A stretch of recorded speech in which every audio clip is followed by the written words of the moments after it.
I found this new study that I'm really excited to share with you. I think it's going to create a lot of value, but it is challenging the way that we think about YouTube content and the way that users navigate through the platform. Now, as somebody that has a monetized YouTube channel, I'm very interested in this, the human behavior, how people use it, what gets somebody to click based on a thumbnail, how do the algorithms work? There's so many different factors involved here. But this particular study is something that maybe is common sense, but I don't know if we really think about it all that much. But this study shows that the titles of these videos are often much darker than the content that's actually in the video itself. Let's talk about it. Welcome to the API for Everyone Daily Brief.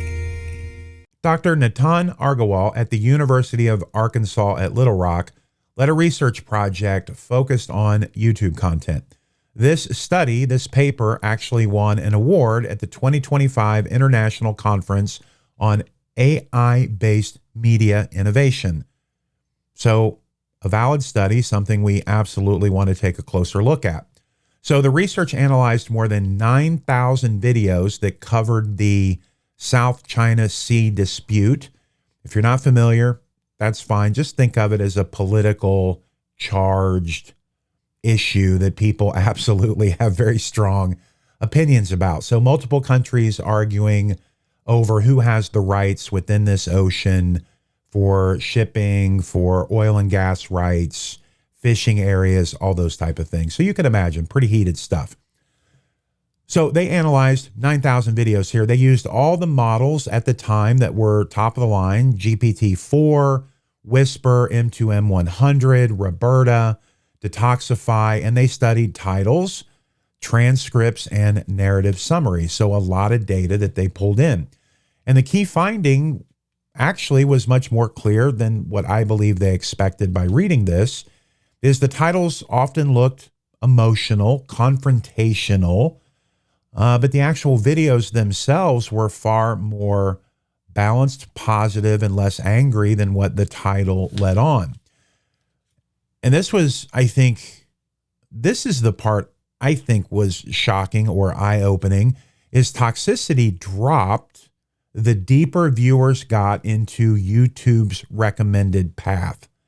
So even YouTube, it seems like they hook you on something, they bring you in, but at least instead of just feeding, because we look at other social media as feeding confirmation bias, it wants to continue to trigger you. It wants to continue to push in order to engage on the platform. And typically that's going to be negative content that pushes you over the edge and gets you in a very argumentative state online.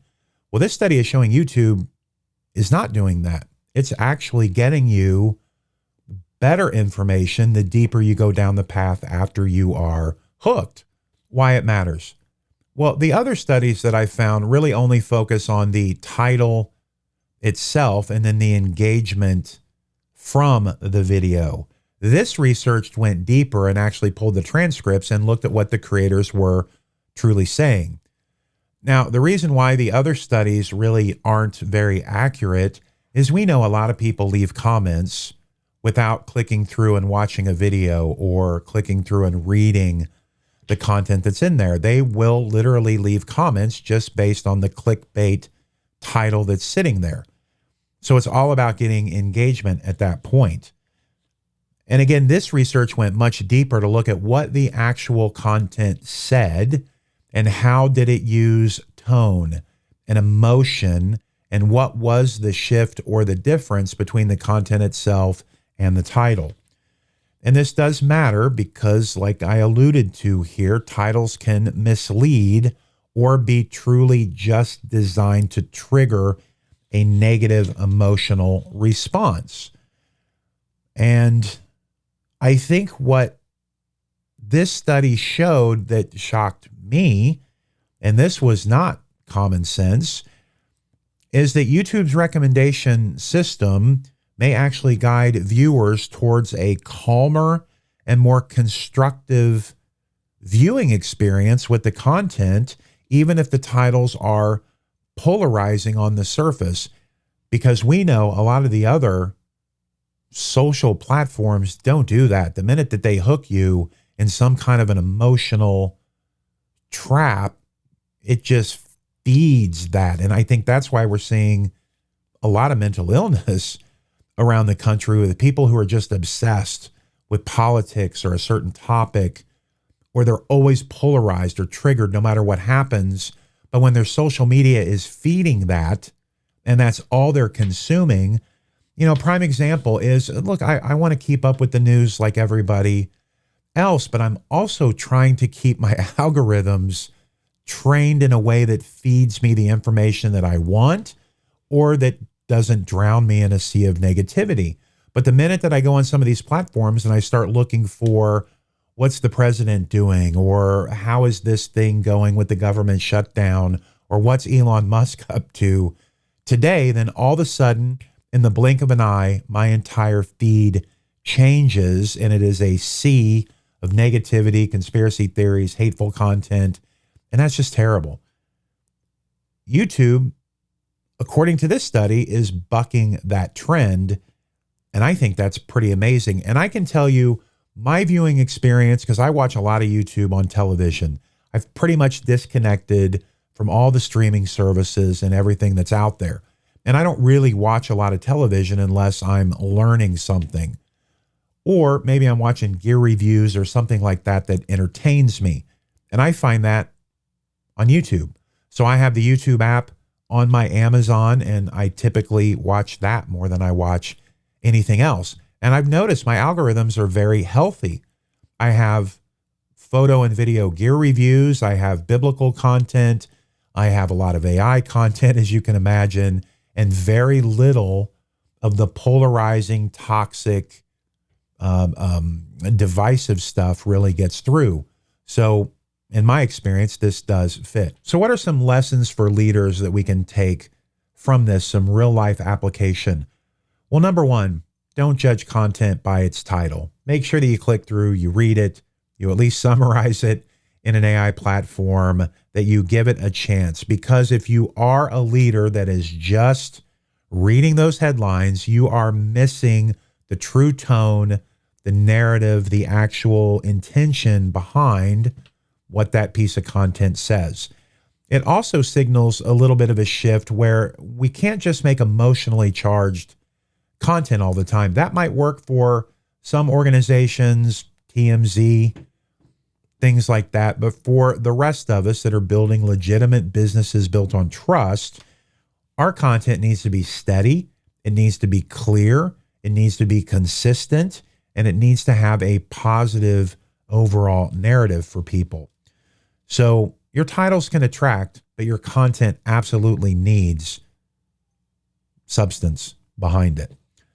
And if you're a policymaker, this kind of shows that we need more tools that really focus on measuring the meaning behind the content instead of just the metadata behind the content. And today, that's so easy to do. We have access to transcripts on almost everything. We can create transcripts from almost everything. We can run that through LLMs and actually have it look at the content for us, pull things out, give us a sentiment analysis, and all those different types of things.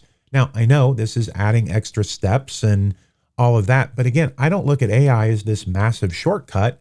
I look at it as a superpower that gives us access and abilities that we never had before. So why a big chunk of the world is looking to automate themselves out of a job, I'm looking at empowering myself. And in return, I want to train all of you to empower yourselves so you don't lose out in this new and evolving marketplace that we find ourselves in. Always use AI to empower you, even if it adds steps, even if it creates more work from you. Don't use it to erase you. Oh, and one more thing. Come here. This study reminded me of something a really wise man told me years ago, and that was this.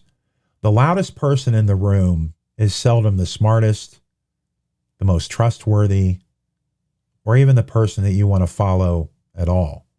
They're just attention seekers in most cases. So if you take anything away from this video, I want you to take this away here, and I'm going to put it on the screen. It's that important.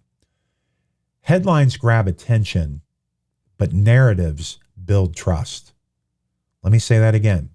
Headlines grab attention, but narratives build trust. So my question to you today is simply this. If you could just measure meaning behind everything that you do instead of just the noise, the busyness, all of that, what would change for you? I'm very curious to hear from you in the comment section. And with that, our time has come to an end. If you found value in this, please hit that subscribe button, like button, bell notification button. Let's get this information in the hands of as many people as we possibly can and make sure that nobody, and I mean nobody, gets left behind. All right, well, that's it for me today. My name is Harrison Painter. This has been your AI for Everyone Daily Brief. And until next time, keep creating, keep innovating, and most importantly, keep up. God bless. Thanks for listening. I'm glad you stayed. One more spark for the plans you've made. If this show hit, go share the vibe. Like, subscribe, let's build this tribe.